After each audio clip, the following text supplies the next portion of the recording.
Shalom. All praises to Yahweh, Ba'Hashem, Yahweh Shai, Ba'Hashem, Kakadash. Double honors to the elders and the apostles, the great millstone, whom only teach well, who taught us his truth. This is your brother Yashimai from the JMS Atlanta camp.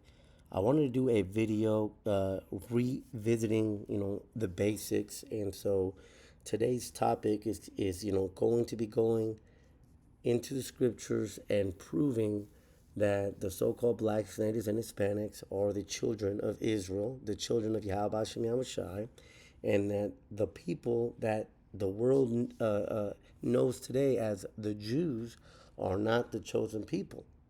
Okay? Now, this is a very foundational to the faith, okay? Because, somebody might walk by the camp or somebody might come across a video. When you first heard about the truth, this was something that may have been a surprise unto you, because when you begin to learn about the truth and you begin to go and search the scriptures, things pop up, and things are very evident or easy to understand. But this topic could be considered strong drink to some, okay? Because all of our lives we have been told and lied to that those so-called white people in the land of Israel are the children of the Most High. And it doesn't make sense, because how can you have a so-called white person come from the Middle East when in the Middle East a quick Google search will show you that the majority of people in the Middle East are dark-skinned people? So where do these white people, so-called white people, come in? It doesn't make sense. Where does a so-called white Jesus make sense when he comes from the Middle East? How can a so-called white Jesus hide himself in Egypt, in the New Testament? It doesn't make sense, because we know that the Egyptians are dark-skinned people also. Okay, so this is a very foundational topic. All right, you have to understand, and we have to be able to prove that those people in the land of Israel today are not the Most High's chosen people.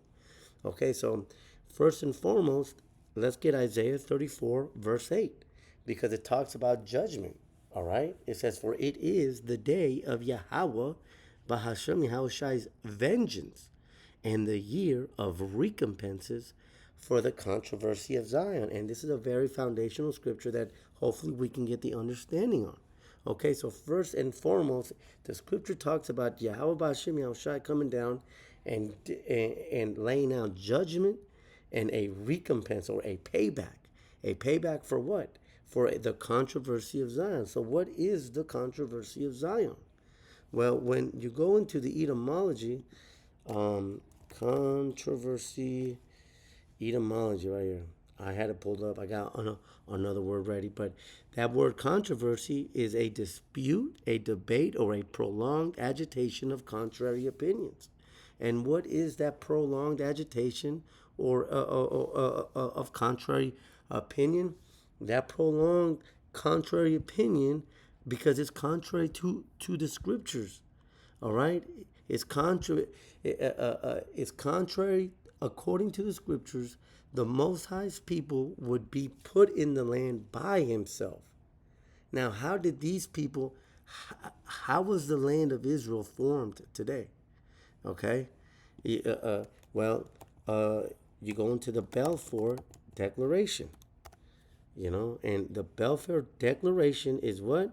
A letter from the British Secretary to the Rothschild, the Red Shields, stating British support for a national home of the Jewish people in Palestine. Okay, so the way that the people that the world calls the Jews are in that land today is through the unrighteous decrees. Doesn't the scripture talk about woe to them that write unrighteous decrees? Well, this is the biggest unrighteous decree. The biggest unrighteous decree is that you had Edomites, British people, assigning the land to other Europeans, because that's exactly who those people are. All right, because the scriptures in Isaiah 14, the first verse says, "For Yahweh Ba'ashem Yahushua will have mercy on Jacob, and will yet choose Israel, and set them in their own land. And the stranger shall be joined with them, and they shall cleave to the house of Jacob." So verse 1, the point here for the topic of this video is that the Most High himself would set us in the land of Israel. All right? Not that that would be a law written, all right, because our salvation isn't dictated by the laws of this world. No, our salvation comes from the, what did the psalmist say? "I shall look up to the hills from where my help cometh. My help cometh from the Most High." Our salvation comes from Yahweh Hashem Yahushua. It doesn't come from unrighteous decrees. So that controversy is that controversy is them being in the land, which is contrary to what the scriptures say. And that's the long-standing dispute, that those people would be in the land, and that, well, I'll let the scripture speak. This is Zechariah 9, verse 6. It says, "And a bastard shall dwell in Ashdod, and I will cut off the pride of the Philistines." So now we've established so far that there would be a controversy, that there would be a disagreement. And what is that disagreement? That disagreement is contrary to the scriptures, because they were not put on the land by the Most High. They were put on the land by the flick of the pen. And matter of fact, I want to get this quick Wisdom of Solomon 2. All right, and I want to get here. Talks about the wicked. It says, "Let our strength be the law of justice, for that which is feeble is found to be nothing worth." And the reason I bring this up is because the strength of the wicked is them writing unrighteous laws. And one of the biggest unrighteous laws being written was our land being parted, all right, through the Balfour Declaration. Okay, and matter of fact, I got Joel 3 here in verse 2, because this was all prophecy. Us having our land taken is prophecy. It says, "I will also gather all nations, and I will bring them down into the valley of Yehoshaphat." This is, the context here is judgment. All right, this is judgment.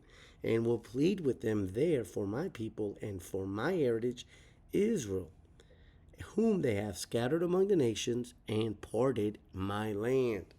So the scripture talks about our land being parted, and we now understand that our land was parted through the Balfour Declaration.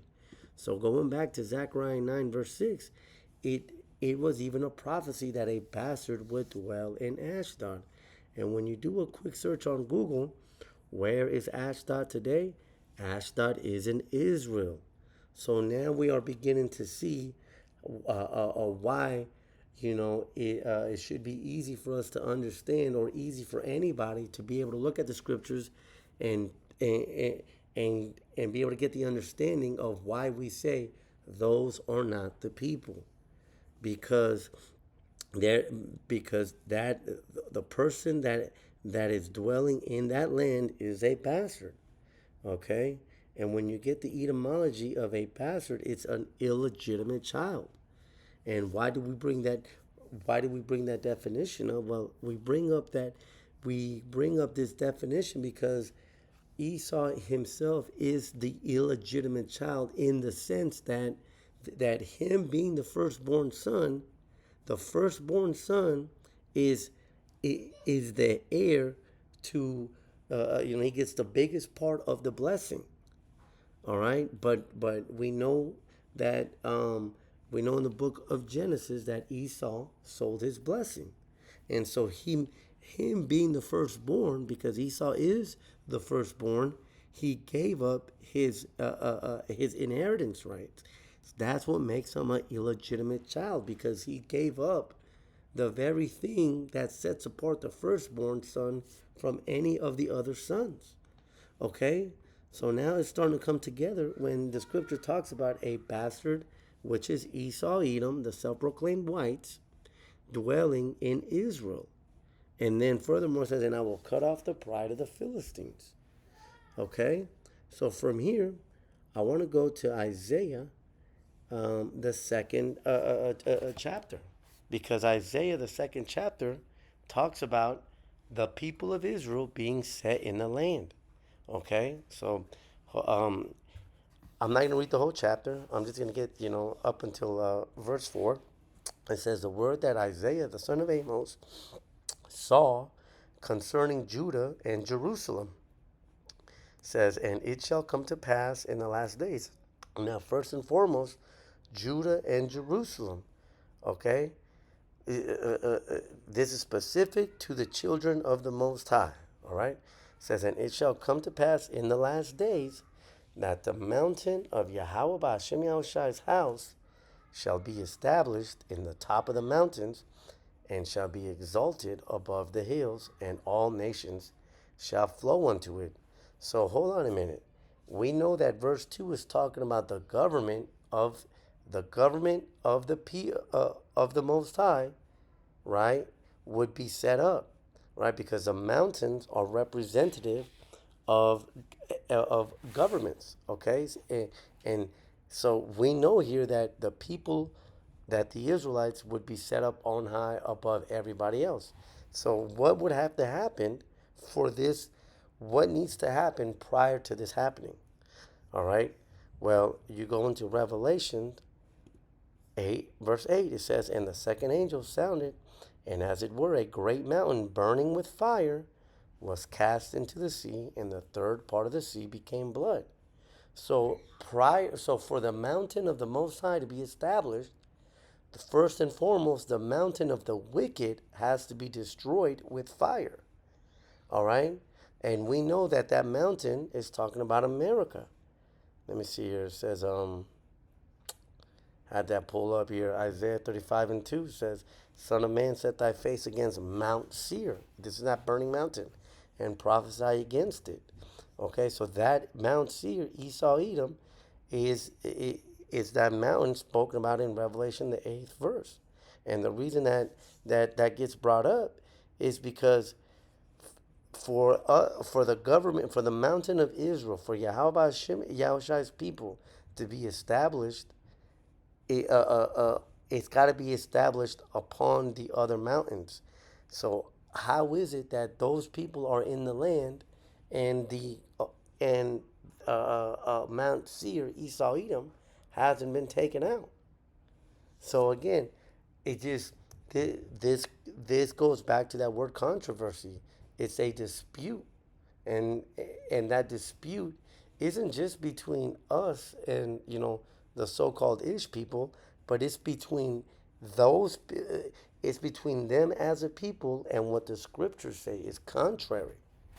Okay, I mean, doesn't the book of Daniel talk about um, the Son of Man, which we know to be Yahweh Shai, breaking down these kingdoms, right? And and then him being set upon, right? And then his people, it talks about the saints taking the kingdom. When did this happen?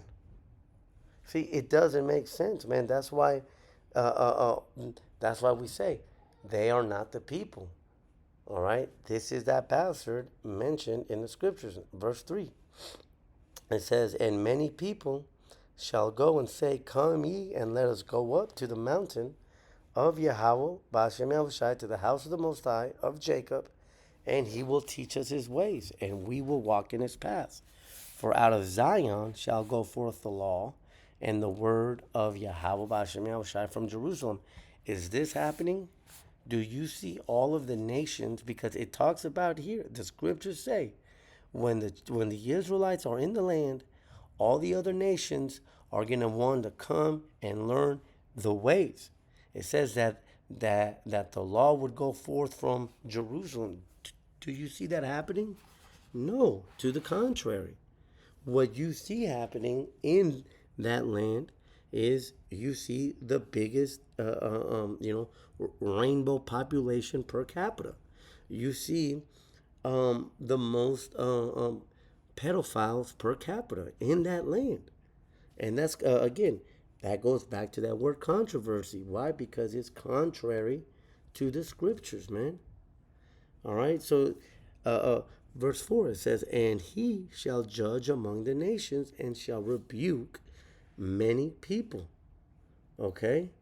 It says, "And they shall beat their swords into plowshares and their spears into pruning hooks. Nation shall not lift up sword against nation, neither shall they learn war anymore."